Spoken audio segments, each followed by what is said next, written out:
afternoon. Good afternoon. This is the case management meeting for Greg Pena. The purpose of today's meeting is to discuss the applications made by the appellant, to identify and streamline the manner in which any applications will be conducted, to discuss the next steps in the appeal process, and to answer any questions the parties may have regarding the appeal. The appellant is representing himself. Counsel for the respondents is Mr. Paraco. Counsel for the chief is Mr. Taylor. The parties are ready to proceed. Good afternoon. Good afternoon.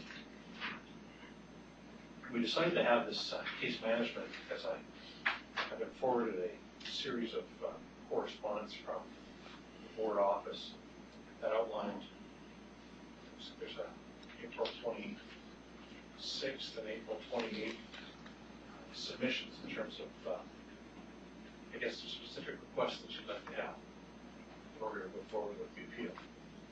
And it became apparent during the review of some of this documentation that I'm not sure if you understand what our role is as a law enforcement review board and what it is that you need to argue at our level and what it is that you are hoping for, because there are significant differences. So normally what we work with, and apologies if I'm jumping ahead to you, everyone, is we have the chief's office prepare what is a record, which are all the documents that the chief indicates has been reviewed by him in order to make the determination he did to which you appealed. And that is produced after you have filed your notice of appeal. And then that document has been provided. As I understand it from your correspondence, you think that there are some items that you'd like to have clarified, proven, or substantiated. And for that reason, here we are. The purpose of an appeal before the Law Enforcement Review Board is for an appellant, which is what you're properly classified as, to demonstrate that the decision that the chief made was unreasonable. So in order to do that, you need to go through the record that's been produced and find evidence, records, and provide your input as to what you think the chief overlooked, didn't review, or otherwise should have availed himself to in making his original decision. I don't want to tell you, nor is it my role to tell you what you can and cannot do in terms of what applications you'd like to bring, but there's no doubt in my mind from these correspondence that you'll be requesting to have some items added to the record. You want more information than what's been provided so far added to the record. Is that fair? Yes. We're going to schedule a date for that to occur, for the deadline for that to occur. But I am one of 3 panel members that will be hearing this appeal. Okay? So today I will not be making any judgment on the appeal itself, whether or not it has a likelihood of success or not. That's not what the purpose of today is. Today is just trying to make sure that if you want to have something there, we understand why you want it there, and is it really something that should be there or added. Okay? So there's 2 steps to an application. One is to add documents to the record that you think should be added, that you want to refer to during the course of the appeal. 2, after those documents are added, then the review is done as to whether or not those should properly be part of the record, because I will not have seen those until they're actually produced. So the first part is to actually get the production of it included. The second part is to see if it should be part of the record and is properly before this board. And then the appeal itself. Okay? Okay. Follow me so far? Yes. All right. From some of the items that you put in here, just to give an example, you're asking for searchable text copies of the officer's explanatory reports. And that's not something that's within our purview to demand. The record is what is provided, whether it comes in a PDF form or as a Word form. And unfortunately, while you can make a informal request of the gentleman across the way here to see if they can help you out in terms of that, the ability to provide the record in a form that you prefer versus everyone else is not something that the board can direct. As long as I have the information in front of me, and trust me, this panel will be reading every document that is presented to it. That's the manner in which it is presented. Okay, so some things are going to require you to cooperate with the other side if you want to get some documents. Fair? Can I make a point on that, or? Absolutely. Well, I mean, when I made that application, I referred to I forget which particular document it is, but the document which says that documents are required to be submitted in a searchable text format. That was, you know, my basis for that application, or my support of that application. In addition to the fact that I would like to be able to have that information searchable for the purpose of being able to, for example, copy and paste text from it. Yeah, and you made that point, and I, again, if you want to proceed with that application, we can talk about that one, and you can still try. I'm just trying to narrow your thought. Right. The Edmonton Police Service and the chief have an obligation to produce the record in the best possible way. They're not allowed to circumvent us by trying to put it all into a PDF or otherwise lock it or anything else like that. What they do is they collect the record as it exists in their system, and they present it to us. So whatever form that is, that's usually what it is. I cannot, and the reason why I'm saying what I cannot order is I cannot ask them to incur extra cost to create something that they themselves did not have. If it exists in searchable text, if it's done in searchable text, they produce it in searchable text. If it's not done that way, and it was never created that way, then they don't have the requirement to all of a sudden try to break it or do it or recreate it or do those types of things. And that's the part I wanted to clarify. So there are some things that even though when you ask for them, that we can see what their responses are, but I would not want you to have the expectation that they're going to have to recreate something that already does not exist. Okay? So if it does exist in searchable text, and it's possible to do so, I would expect that it would be done. But if it hasn't, and there's no extra cost to them to try and do that one, just to answer that. Right, right. Okay. Can I add one more point? Or? Oh, you have a ton of points. Okay. This meeting today is right. for you. Right, okay, well, I mean, on that, for example, I also refer to a report produced by Dwayne Pilling, which I have a searchable text format copy of in my possession, which I received prior to the production of the report, yet within or prior to the production of the record, yet within the record, that same report is produced in an unsearchable text format. So therefore, I'm perfectly fine with submitting that report as a searchable text report, as a searchable PDF. And my reason for that submission is simply because there's a lot of information in that report which wasn't acknowledged or responded to within the record. There's a lot of useful information that is, searchable, and I mean, because I have that copy of it that is searchable, I am completely willing to provide that report. Okay.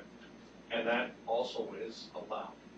Okay. So when you find, and I also noted, and that's a good segue into the next part, is that I noted through your submissions that you indicated that you've made FOIP requests before and received documentation from the Police Service in response to those FOIP requests.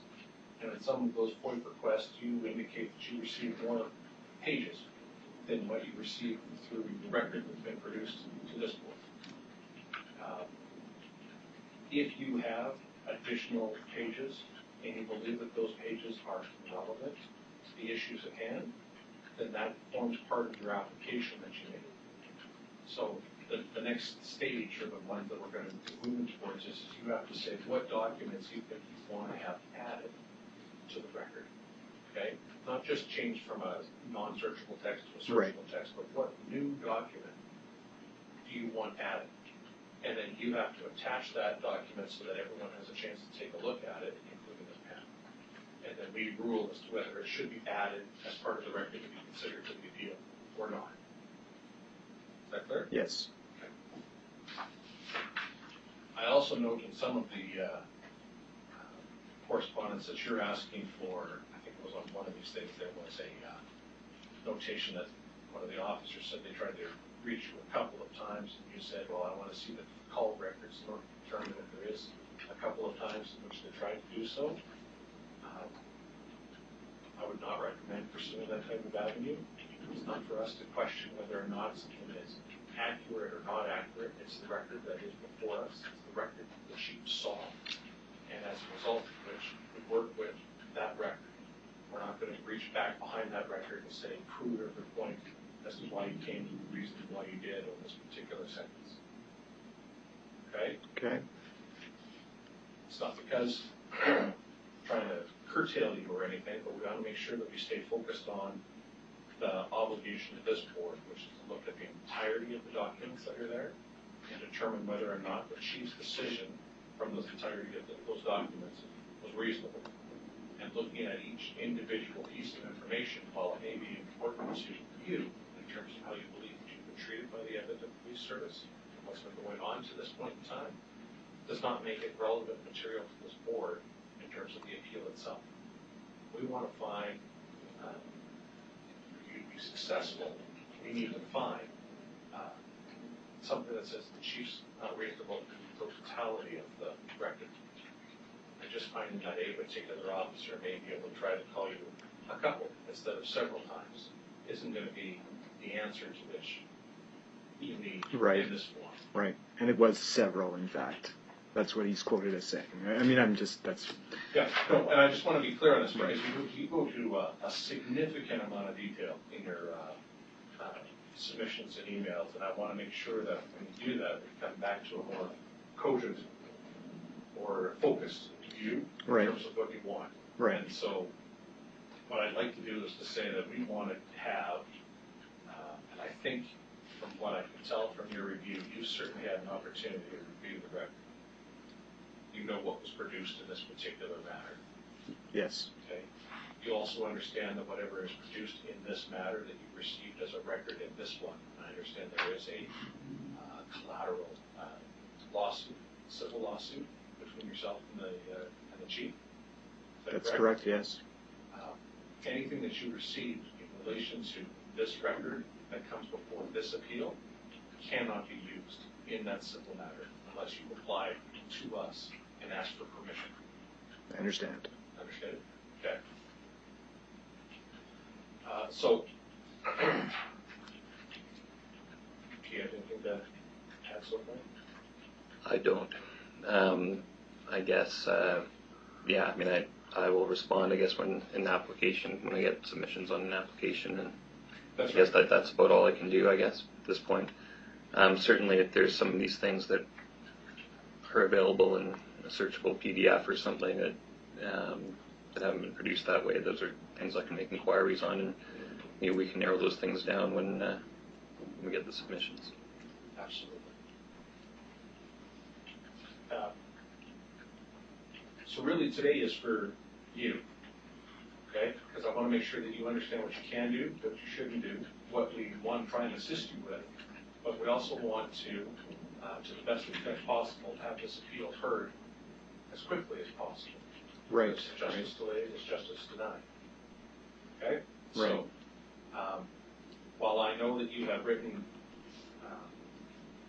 lengthy reasons as to why you want any individual thing, I'm going to suggest that we work towards a date for an application where you will have any and all documents you want added to this record set up. Not explained, such as you've done so far, but just tell me what each one is. Right. Okay? And then there is a test that the board applies. I'm not sure how familiar you are with the case law, but there's certainly more than enough under the law enforcement review board decisions that talk about R versus Palmer, which is the test to determine whether or not we add those documents. Okay? Okay. board office, so we'd be more than happy to help you out on what that particular case is, so that you can determine what test it is you have to meet in order to add documents to the record. And so that's Palmer. I recognize the name because Jackie referred to the Palmer test. What was the first part of that? Versus? It's R versus Palmer. R versus? I see. It starts from a criminal decision. Is that searchable online? Yes. It's a very well-known case, and even if you were just to Google it as opposed to trying to find it on any legal website, they'll set up a four-stage test to do that.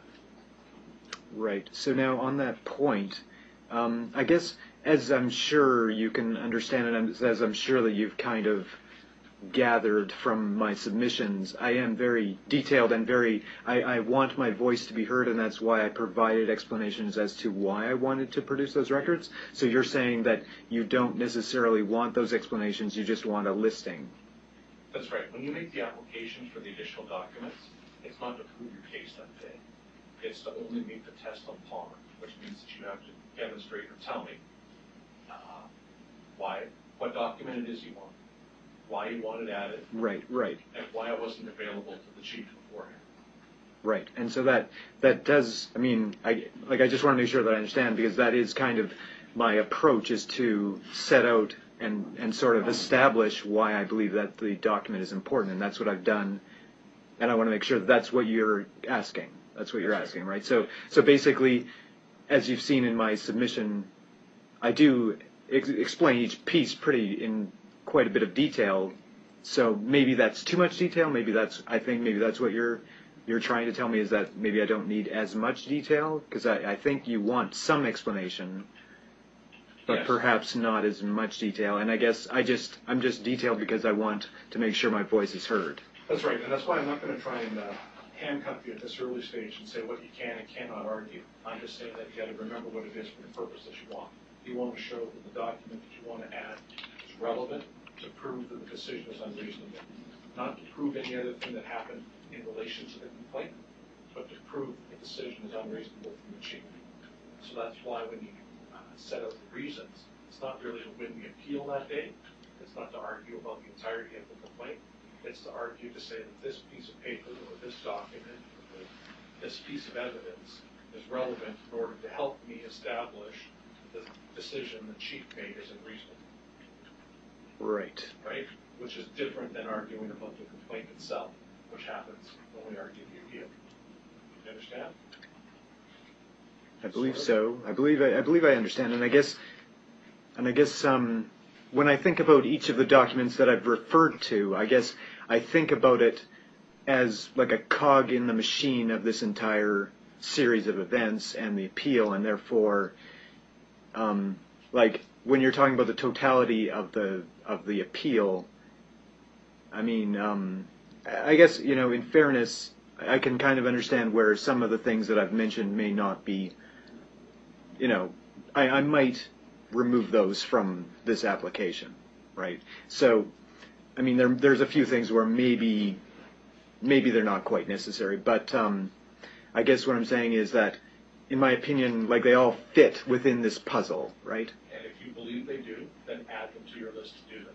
But what I'm saying is that I noticed that in some of the requests that you made, you say that you received more info than you did in this one. There's 5 pages extra, so you want them to reproduce the record. Well, in that case, that's not the application that you want. You want to find those 5 pages that you do have, figure out which one of those pages you want added, and that's in your list for the application. Because we're not going to say, hey, resubmit this that case occurrence number or this case occurrence number. Not unless you have a demonstration to say that they're intentionally trying to hide something. Right? Right. And I'm not sure whether each one of those things say that there's an intention there, or you just think it's oversight and what have you. But if you have the record, you attach the record to your application and say, I want this added. And don't just add it because page 14 is missing, and page 14 says this page is intentionally blank, and therefore I need to have this Right. page. Well, that's yeah, I understand that that's a very, that's a trivial example of this sort of thing. I understand that's what you're, right. I'm not saying that for any of the particular ones that you've mentioned here, but if you have the document, don't ask for the document to be reproduced by the chief and or the respondents. It's produce it. Right. Because we want to keep this thing streamlined. If you know the existence of something, and then you add to your application and say, I want it, this add. Right.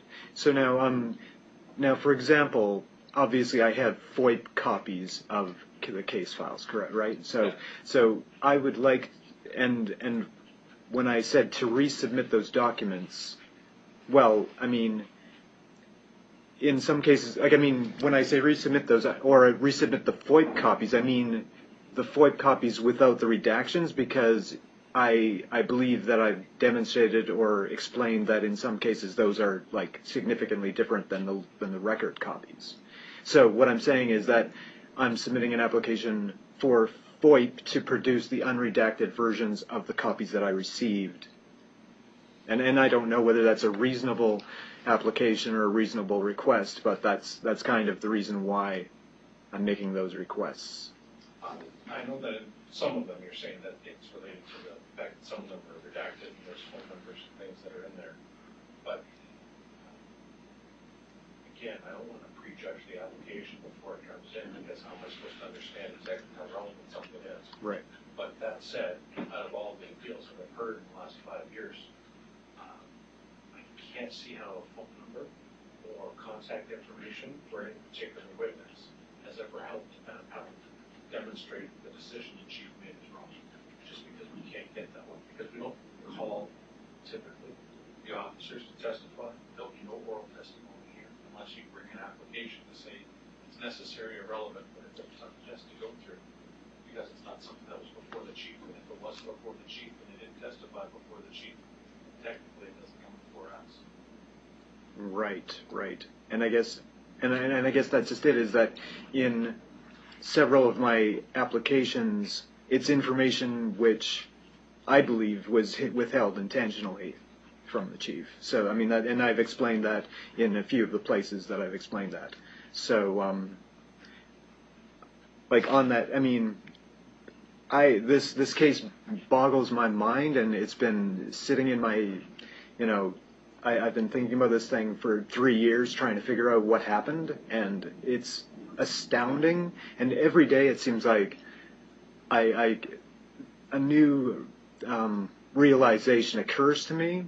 So, in other words, I mean, I'm just saying that as sort of to give you an idea of how all of this is relevant, I suppose. Maybe I'm going off on a tangent, but like, in other words,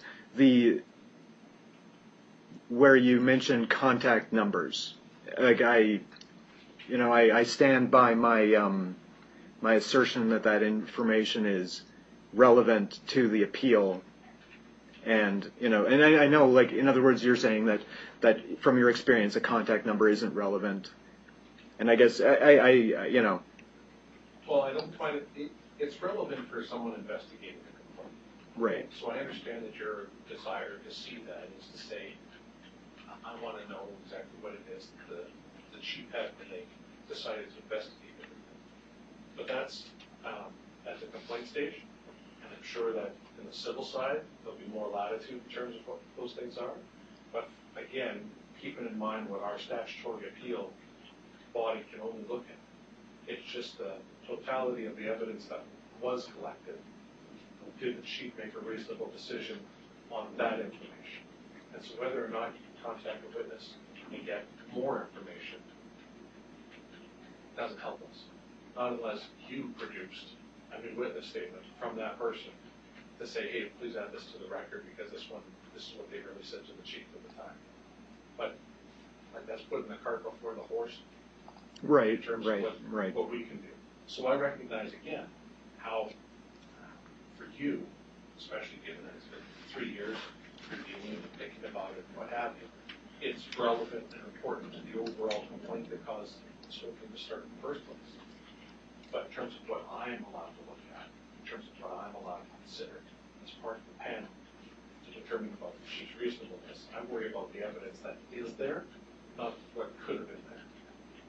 Unless you're arguing that there was a tainted investigation. Which I am. And when you argue a tainted investigation, you have to be the one to provide us that evidence. And you can't be, well, they could have said this, they might have said that, or did you forget to ask this question? That's usually not enough to get us past that threshold. It can, if it goes towards totality of things, and you raise like 300 of them to me, or 100 of them, you know what I mean, in terms of an example. But we're looking for, when there's tainted investigation, it's knowledge that you're trying to present to the board, which I'm assuming would be included in your evidence. So if you have people that'll say things different than what is indicated here, I want to see an affidavit. You're more entitled to put that affidavit before us. But don't expect it all to come from the chief, is what I'm saying. Right. And on that note, I mean, this is the first that I've heard you meant the board refer to the term affidavit. Like I haven't heard that term in the scope of this appeal yet. Is that what this will be in the form of, an affidavit? Like, No, but if you have a witness statement, oh, I see. right, the witness statement has to be put into a sworn, because one of the tests in Palmer is that it's reliable and credible. Right. It can't be reliable and credible if someone just writes it on a page and napkin and hands it to us, as opposed to having something that can swear before Commissioner Groves. Right. So you're not saying I will write an affidavit. You're okay. I see. No anticipation of that whatsoever. Right. But if someone I could rely on somebody's statement to say, hey, they said this, then that statement, if it's not already in the record, has to be in the form of an affidavit. Okay, so it has to hit the area of reliability. Good. Am I misstating anything so far? Okay. I mean, the one thing that occurred to me is that, as part of the Palmer test, which you'll see, is that, in order for that evidence to be, submitted to the board as additional evidence, it has to be something that would have effectively changed the chief's decision too. So it has to be really, really critical stuff, right? That typically, and I don't think I'm misstating that, but I thought I would just kind of add that for some emphasis, because that's a pretty critical part of it. Understand what he said? Yes. Okay. And that goes to what we said earlier, that the evidence you produce has to somehow relate to your ability to appeal. Okay? So the piece of evidence that is to be introduced has to be one that if the chief saw it, he wouldn't make the decision that he did. He would have versed in a different way. Right. Okay. I would like to just discuss one piece. Absolutely. Okay. So now, the first. So I trust and understand that you've read my applications document, right? I believe it was 28 pages, the one that I submitted on the 26th of April of this year. Right. Yeah. So the first 8 pages of that were simply detailing documents which I submitted on a USB stick, which I handed to Detective Waffle on September 3rd of 2014, right? So I believe that I counted 14 documents. Well, I mean, I listed them there. But anyways, those documents were all documents I submitted that were included in my complaint, which were removed from the record. And further in that 8 pages, that first 8 pages of my applications document, I also detailed documents where pages were missing. And I mean, because I'm very detailed, I described how they had to be removed intentionally for whatever reason. So, in other words, that's all information that I provided as part of my complaint, and I cannot even imagine why those documents were missing. And maybe you'd like to, maybe you have experience with that. Like, I don't know if you've ever seen a case where supporting documents were actually removed from a record and are, explicitly removed. In other words, I provided like a markup of a listing that I had in my complaint document because I footnoted everything, so it's all numbered and detailed, and it's explicit that those documents were removed from my complaint, essentially, like erased is what I consider that to be. I consider that to be the destruction of evidence. So I submitted that information and they were removed. And I don't know whether that's common, whether that's unheard of, whether that's exceptional, but in my opinion, there's absolutely no excuse for those documents to be removed for whatever reason it was, and therefore their inclusion as part of the record should go without saying in essence. I mean, in other words, I shouldn't even have to argue for those. I detailed what they were just so that you understand what my point was in including them in my original complaint as supporting documents, and I explained.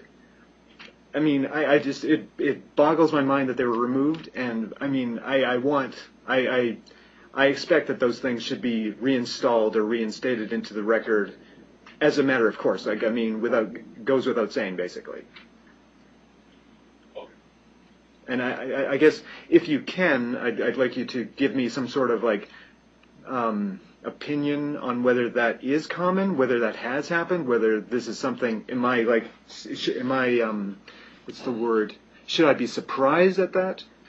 Should I be taken aback by that, which I am, to put it mildly? I might be able to help with that. I mean, I have no problem in going back to my client and asking whether there were materials included with the complaint that haven't been produced in the record. Because I'm happy to make that inquiry. I mean, I'm not sure if I haven't gone through it. I haven't seen the USB that was submitted to PSB, so I'm not, I can't verify there was or wasn't stuff that didn't end up in the record, but that's something I can have somebody take a look at. And I guess, I mean, if you don't mind me, I'm sorry if I'm interrupting what you were about to say, Mr. Smith, but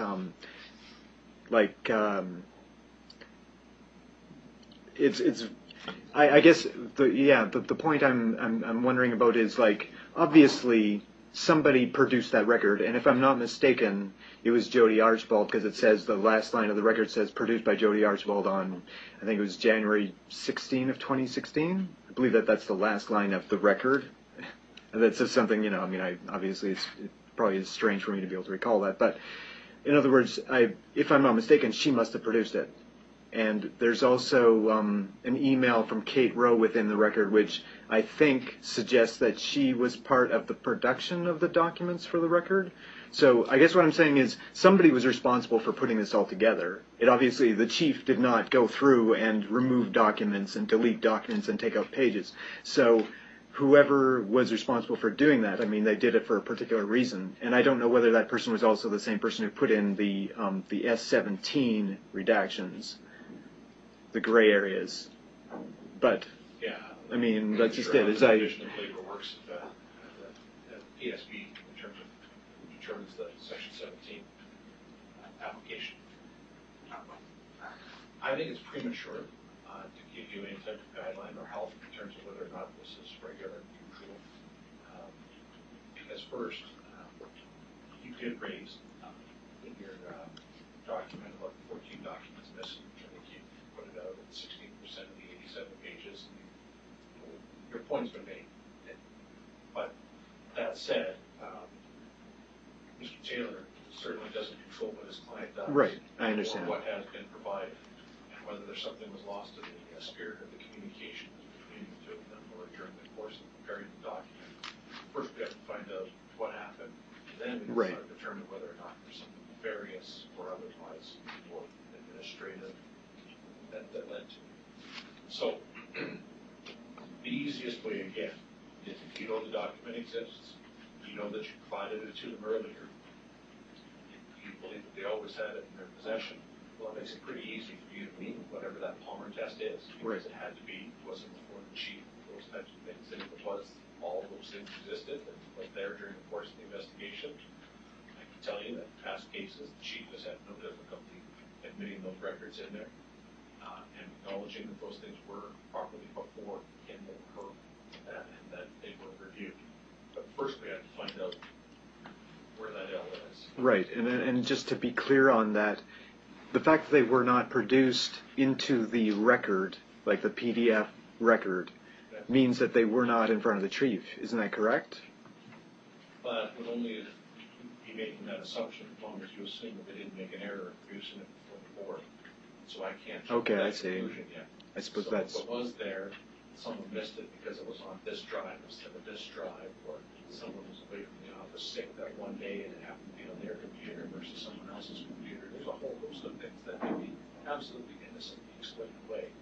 And until we figure that out as to whether or not it's innocent or otherwise, it's certainly not for me to make that conclusion. Now, your argument as to your belief that they were intentionally not provided is something that you argue in the appeal itself. But for the purpose of determining that if more documents are in or should become added to the record, That's not the argument I want to hear on the day that you make the first application. They don't tell me that they should have been and they did something untoward, because that's not what we worry about on the day of the application. We worry about that on the day of the appeal. You understand the difference between those two arguments? Right. Yes, I do understand Okay. that. So, in essence, what you should do is put together your book or your list of documents, along with what those documents are, separate it from those ones to say, this is what I know was submitted during the course of the investigation, or I know should be part of the record, okay? Right. As opposed to those documents which are never before the chief that you now want to have at, Right. okay? And then when you serve that on these two fine gentlemen, they're going to review their records and determine whether or not they take any position. And if all of those things are before the chief beforehand, I expect that they'll just say, please add it to the record. It's added to the record, and continue on. If they disagree, then you're back before me and perhaps another member of the panel, and we talk about do these things get added. Right. And just because I'm thinking about it, since I submitted all this documentation on a physical USB, that USB must still exist somewhere. It wouldn't be destroyed. It wouldn't be like that USB stick should exist. Like I dropped it, I gave it personally to Detective Waffle at the CN building, 6th floor. So wherever that USB is, it should still have every single one of the documents that I produced. And I recognize that's the automatic defense mechanism for you to say that, and that's why you think there had to be something untoward about it, and that's something we talk about at the appeal itself. Okay. But that doesn't help you get the document before us. So the first hurdle you cross, which is what we're trying to deal with, is the first hurdle is get me those documents to show me that they were actually missing. Because until they're actually shown as missing, I can tell you right now, the 14 pages of documents that aren't in the record right now, I will not review. They're not missing to me. They're only missing if you succeeded in your application to add them. Right. Okay? Right. And then again, I guess that's what I did for the first 8 pages of my application was both, That's what we did in this describe letter. them. Right, We're telling you exactly. to make it an application so that we are clear on what those documents are. You set out in this particular one what those documents are, but you don't actually give me a copy of what those documents are. Oh, I see. You want a copy of them, even though they exist on a USB and even though they exist on a drive that I've mentioned in the... That's exactly what I want.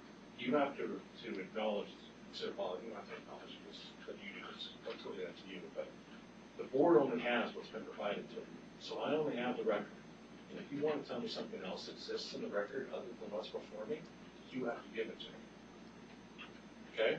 And Right. that's where the first stage of this application is. Show me what documents that you believe should be added to this record that aren't here, because I don't get access to anything at EPS. Right. So documents that you have are the same documents that I have, except you have the FOIP ones and things, but keeping all that separate. The record is what the record is. So you arguing for me right now, if we were to go to appeal, and you were to tell me that there's 14 pages missing, I can't consider it. Because missing pages, I have a complete record. Right.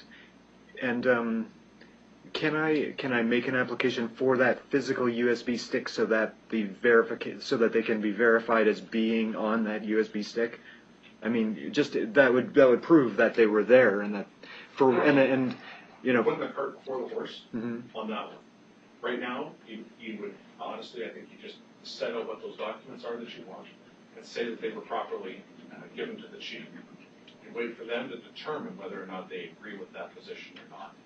Then you find out, do I need to get the USB stick to prove this? Right? Okay. Because if they acknowledge that it was before them, then do I need the USB stick?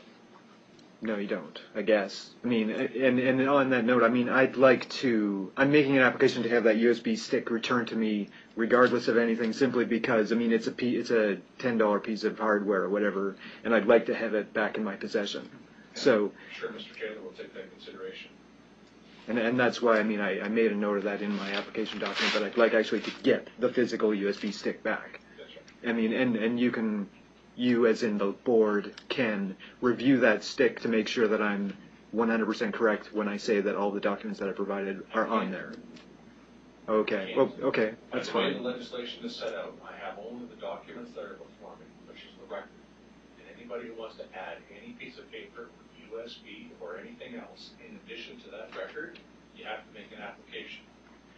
So although you've written what it is that you want to have, and you've made alluded to what these things are that are missing and what have you, until I actually see them or know of their existence or have them considered in an application, they're never before me. It's kind of a strange little, we'll call it an archaic system in terms of what it is, but I'm not allowed to look at what exists anywhere else except what's been given to me. So far, the only thing that's been given to me is that one record. And under law, I consider that record as complete. Okay? So for you to tell me that it's incomplete, hand me some documents. And I mean, I'm probably jumping ahead again, but in what form would you want those documents? Because I mean, I can upload them to a Google Drive and then you can download them. That's as long as whatever communication, that'll be the next step of this, is that you should put all of these things together. Okay? And we'll set a date that an application date will be heard so that we can try and streamline this a little bit. Whether you want to send that to the office by way of an email, by way of having all of those things attached as a PDF, that's fine with me. If you want to have a physical copy to us all, that's fine as well. Your choice, because again, our office assists me in putting everything as easily as possible, and we usually try to have an electronic record, but it doesn't matter to me. right. I printed off half these emails already, so to me it doesn't matter if I get them in paper or electronic.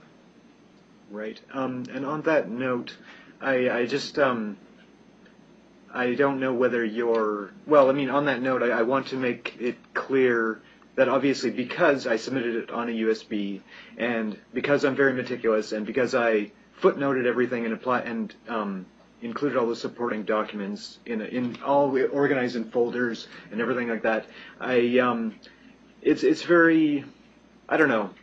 This is a very personal thing to me, so when I viewed all that material spread out into this huge PDF, it was very,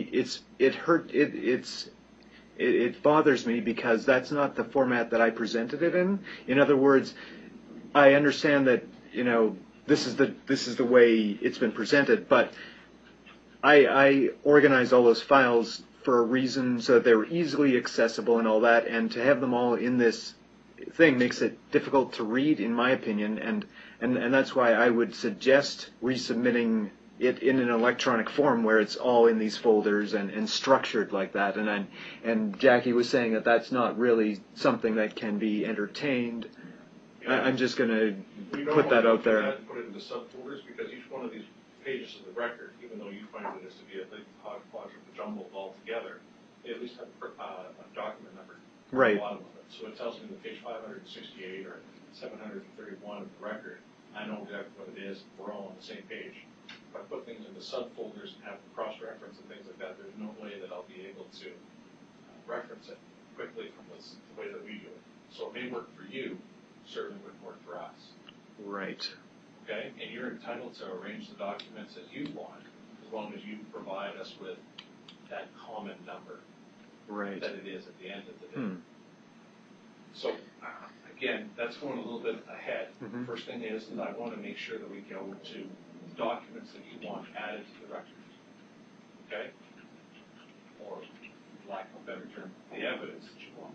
Anything and everything that you believe should be added that is not in the official record that is before me, I need it listed, along with the copies of the documents. And then we officially give these two gentlemen notice of this. They decide whether or not they agree or disagree, and whatever you disagree on comes back before me. I'm not sure which it is yet. Probably just me. Okay. So, and on that note, obviously in my applications I mentioned documents that I obviously possess, but in addition to those documents, I mean, I did ask for documents which I believe EPS possesses and that I would like to have added to the record. Can we clarify whether I'm allowed to make applications for that information? The application for things that you do not have? Right, exactly. Yes, you're entitled to ask for those ones. Right. But you have to prove to me that it's not a fishing expedition. Right. You have to prove to me that you actually have good information to say that those documents exist. Not that you have a belief or a theory that they may exist, or certainly they must have. Like, it's got to be something a little bit more concrete, like a standard procedure for the Edmonton Police police service to have this document or something to say, this is why we have it, because we don't go down fishing expeditions. Okay? So I know that there are things, again, that you said that you want, I don't know if they exist, and you have to have some semblance of an idea through documents that are already produced to say that this document does exist. Right. Does that make sense? Yes, it does. Okay. And I guess, I mean, on that point, just because I was just thinking, as an example of that, in my applications I asked for phone records between, like, in addition to records related to the several attempts to contact me by phone on that particular morning, I referred to phone records between a police officer and a subject of the investigation. And is it unreasonable to ask for phone records like that? Well, I don't want to presuppose any motion that you're bringing for this document, but as long as you answer to yourself to say that this application is needed to prove that the chief had that information, that he would have made a different decision, you think that you can meet that test, to go ahead and ask for it. Right. I'm not sure a phone number is enough to say if he had the phone number in front of him, would that mean that he would change his decision? I don't think we can hit that level. Yes, I understand. And I mean, yeah, I understand.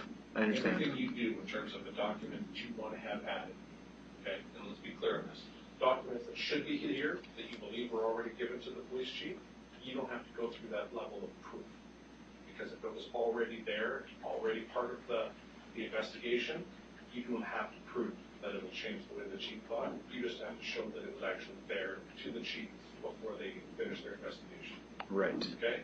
Any document that wasn't before the chief that you want to have added to the record, you have to meet the test to say that if this document was before the chief, that chief's decision would potentially change. Okay. Okay? So then I guess I think what you're saying is that for the documents which I produced on the USB which I gave to PSB, I don't have to establish any reason for those to be there. It is assumed that they should be there. Because they were given to the Because they were, right, exactly. So obviously, I mean, I did explain, why their importance, and I stand by all that, but it's just not necessary for the next step. Correct. Okay. Okay? Okay. So all we want is an application broken down in those two parts. Those things that were missed in your mind that should be included because they were given to them, and those things that were never before the chief that you believe should be added. Right. Okay? And for all those things to come into that second category, you better explain as to why you want them added and how it would change the chief's decision. Okay.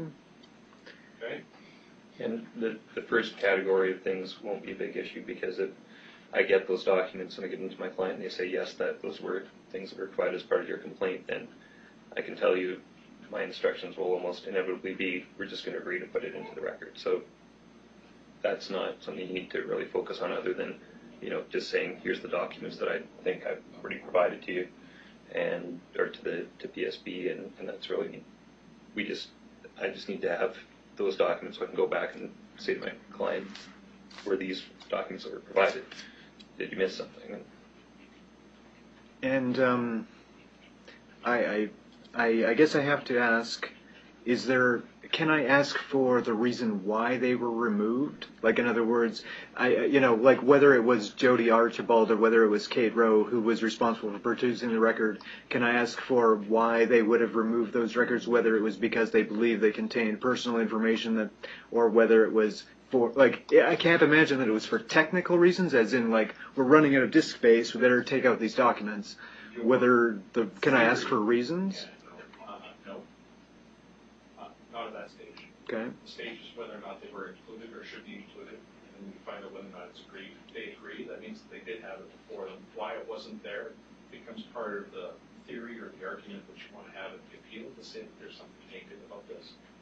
Okay, but it doesn't come into, they don't have to give a reason as to why all of a sudden we're including it. Right? Or why we keep the application separate. First, I want to know what it is that you want to rely on in the appeal. Then we argue the appeal. So we're in the first stage, which says, what documents are there. To me, how the documents get there, whether or not they were hidden or otherwise, doesn't matter at that first stage. The first stage is just to make sure that you have every document that you want to rely on for your argument before us. Then we move to the full panel, and there'll be 3 of us. Then you can ask and deal with all of those things. I'm not sure you'll get an answer, but you can certainly argue to say that something was wrong or tainted, which is part of why you use it in your appeal. You get to put that theory out before us, and we have to consider it as part of the test. And we go through the appeal itself, both in the public interest component and on the appeal proper. Okay? Okay. And can So I know that there's a tendency to try and put everything all together, and say I want to have it all very together. My job is to make sure that we get us all to the point so we're all talking about the same documents. So today is to say, let's get the documents before me that you don't believe are before me, and then we can talk about the appeal itself. And then everything that you've written in terms of the appeal itself will be something that you can and should and will argue on the appeal when it's heard before the full panel. Okay? okay. So, I know it seems like we're going through a little bit of a steeplechase at this point, but this is the way that we have to do it, because right now, from that's been vindicated, I don't know what you're talking about in terms of what some of these documents are, because you know they exist. Mr. Taylor's client likely knows that they exist, right? But he has no better information than I do at this point. He's only given the exact same thing that I've been given.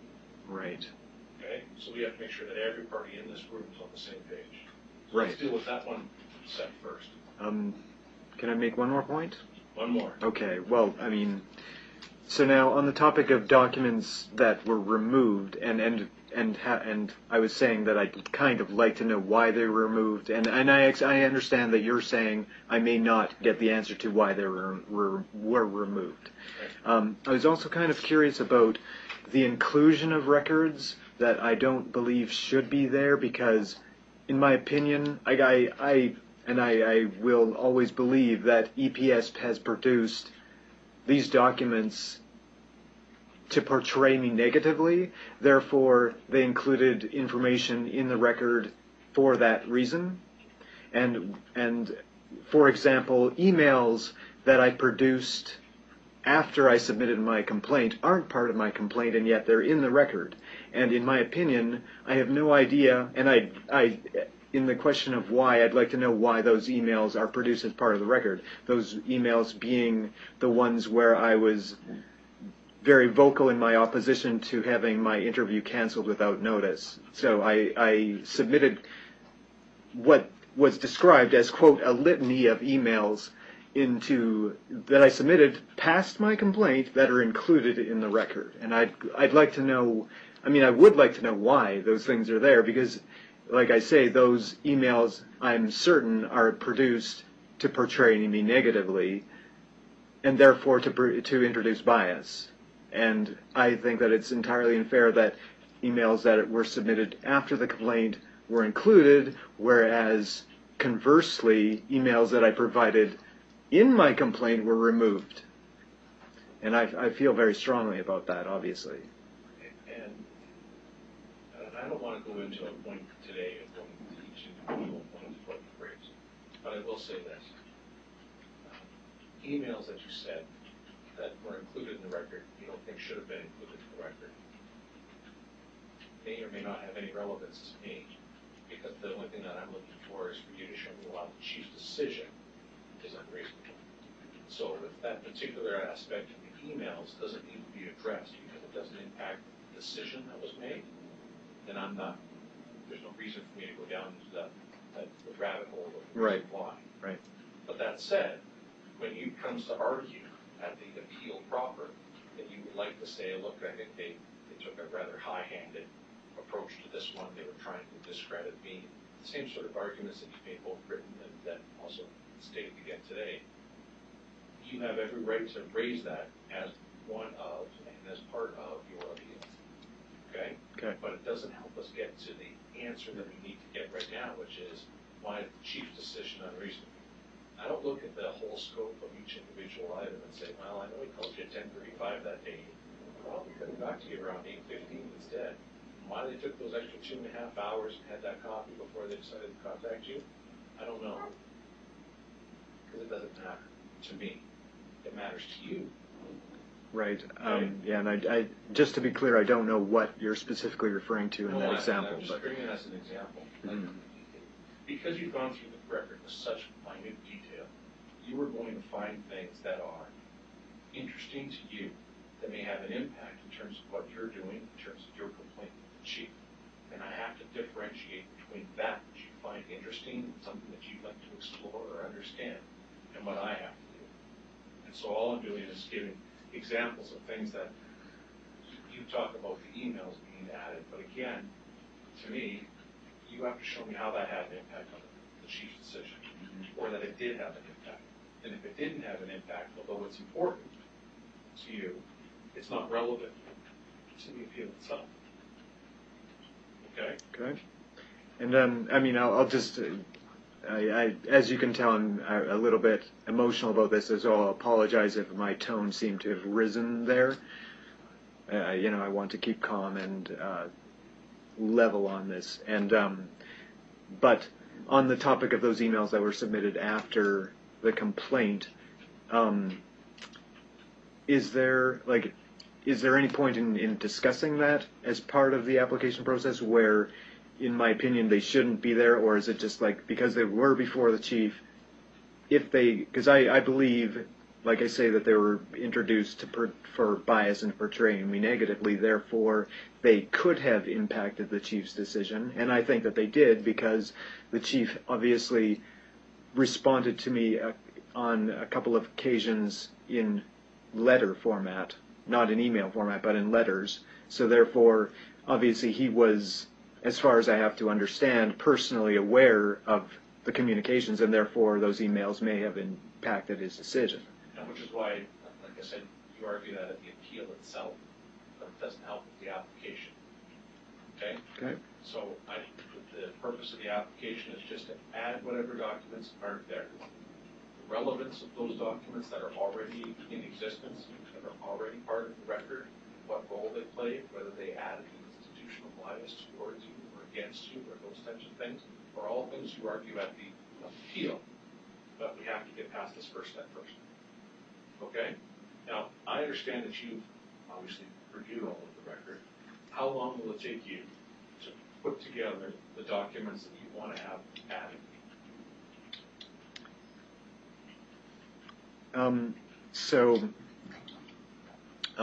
Like, are you referring to documents that are not listed in my application document that I submitted? Well, I'm assuming that although the application document that you submitted, 28 pages, alludes to the documents that are missing, I'm asking how long will it take you to put together those documents? Could I get back to you on that? Well, Or do you need an answer today? Well, I'd like to have an answer today because I'd like to be able to, with board staff, have a deadline date that we have this application heard. Okay, so I'm not saying that you have to give it to me today or by the end of tomorrow or something else like that. Just how long during the time for reasonable to the parties will it take you to produce those documents that you believe you want added to the record? Right, and by produce you mean like put them on a Google Drive so that they can be downloaded. Okay, I guess because after I submitted my applications document, as you know, as I'm sure you're aware, I submitted I sent another email to Jackie saying that, you know, there are other documents I would like actually to have considered. Can I make applications for those further documents? We're going to do all of those at one time. So how long will it take you to find all of those documents? And to be clear, those documents are some of them are documents that I don't have in my possession, but that I believe exist. So, in other words, those are documents that I would not be able to put on a Google Drive because I don't have them in my possession. But I should be able to list them. Right, I would be able to list them. them. And that's all I want. Okay. How long? How long? Because the ones that I have in my possession, that's easy. And so the one, let's see, so today's May the 11th. Sure.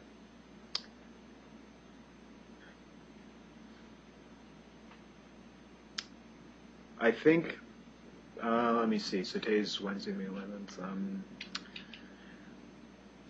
let enough time for yourself to do it.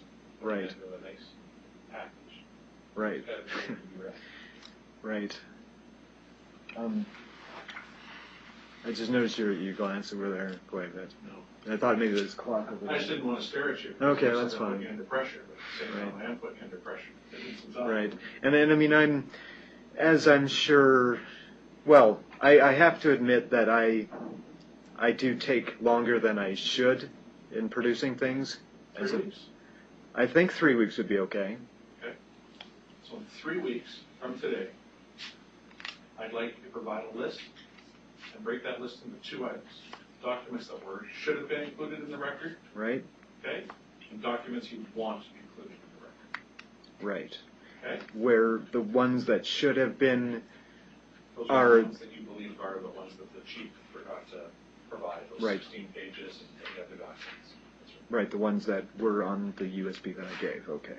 And so in other words, for those, it's just a matter of saying, these are them, like I did explain why they're important, but I don't need to do that for this next step, and all I have to do is, I mean, they're on that USB, they're in a drive that PSB has access to, but I can in fact upload them, and that's no problem. So that's documents that should be there, and then documents that, And the second one is the documents that were never before the chief that you now want to have at, right, okay? right, In that second part, those will be where you would list those documents that you believe the chief should be able to provide, right. okay? And obviously, and the reasons why I believe they should be provided. Right. Okay. Okay? After those 3 weeks, that'll be a hard deadline on you, okay? In terms of doing that, do we have a date that turns out to be? June 1. June 1st? It is. June 1st. Attach all those things. Then I'm going to give Mr. Taylor, how long will you need to review those? I guess you don't know the volume in terms of, 2 weeks of it? 2 weeks, it's usually all right. Okay, he has 2 weeks from the day that you provide those documents to review with this client to see if they object to anything under part 1 or part 2. If they agree with you on part 2. Okay?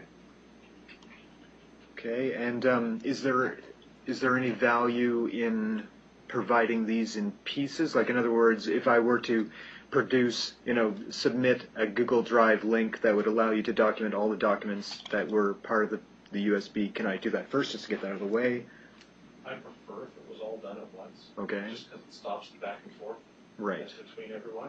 So that way it comes over as one time. Right. If you have it and it slowly collects in your Google Drive or the cloud that you end up deciding to use, then there's no problem adding it in your own line before you end up sharing. Right, I suppose that's true, yeah. Right? So I prefer if it was one time Okay. because then we don't do too much in terms of the back and forth. Right. Okay, so let's talk about the back and forth for just a moment. Okay? You have 3 weeks to produce the documents and the second list. Mr. Taylor has 2 weeks to respond to part 1. Mr. Taylor and Mr. Parak will have 2 weeks to respond to part 2. Those additional documents that weren't before the chief at the time, to see if there's any objection to that.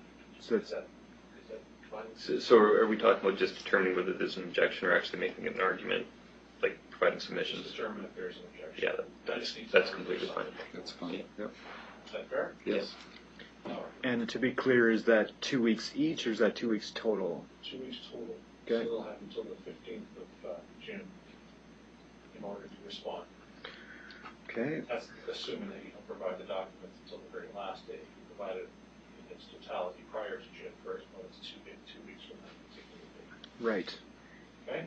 And I'll just make this point. Like, I'm not in any personal rush for this to be completed. So in other words, I'm just saying that, if I'm not in any rush to have this entire process completed. But I will.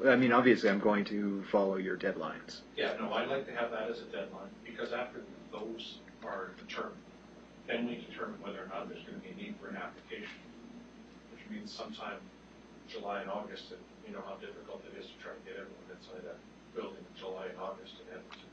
So I'm not sure whether or not my panel members will be available at that time either or not. We have to arrange for a date for an argument to be heard.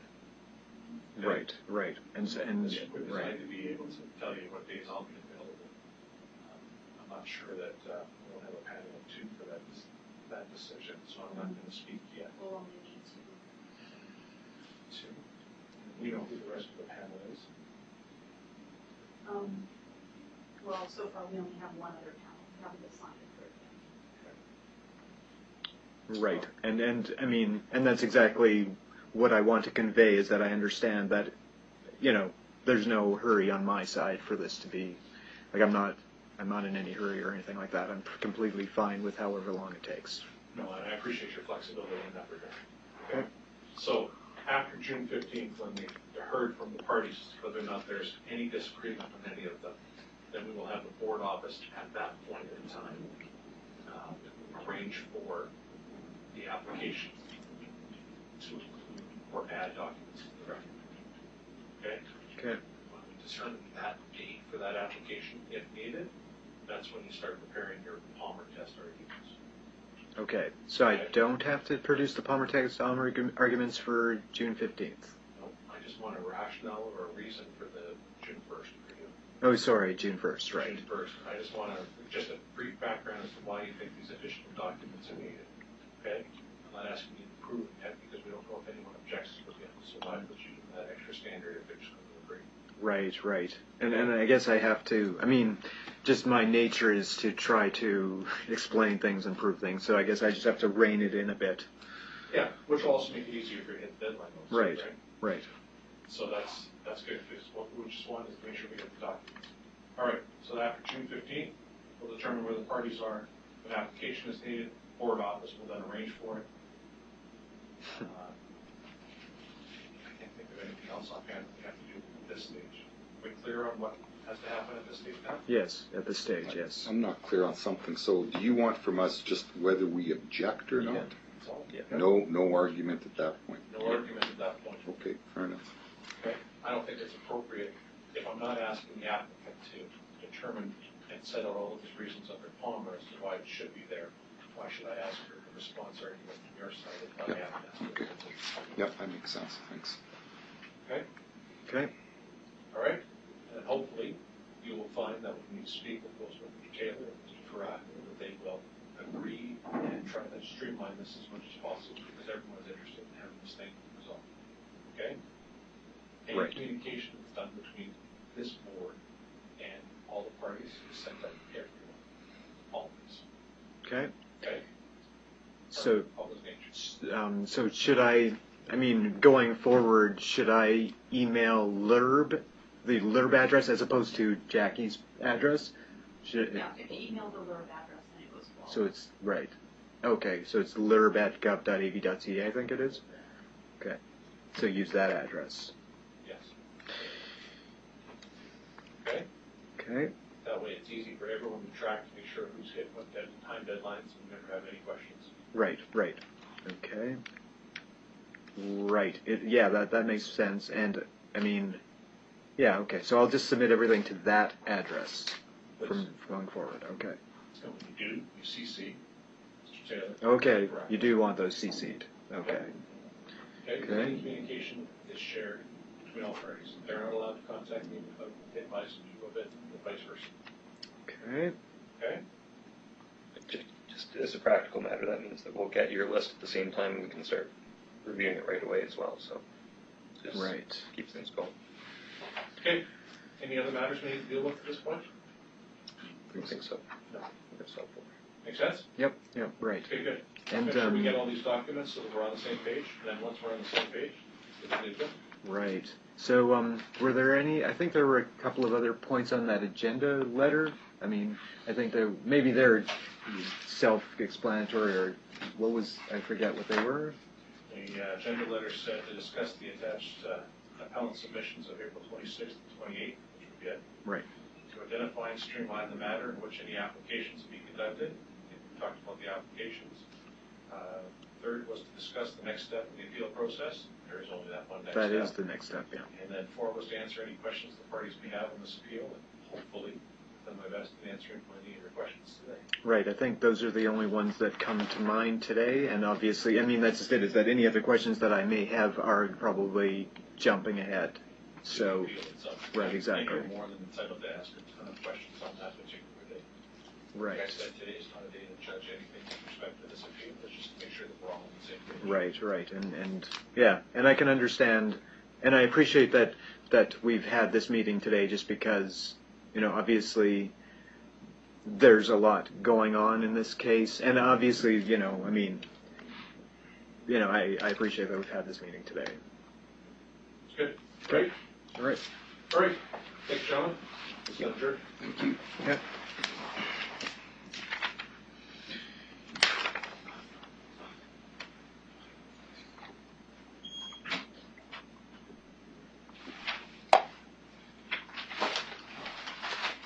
Is there anything further?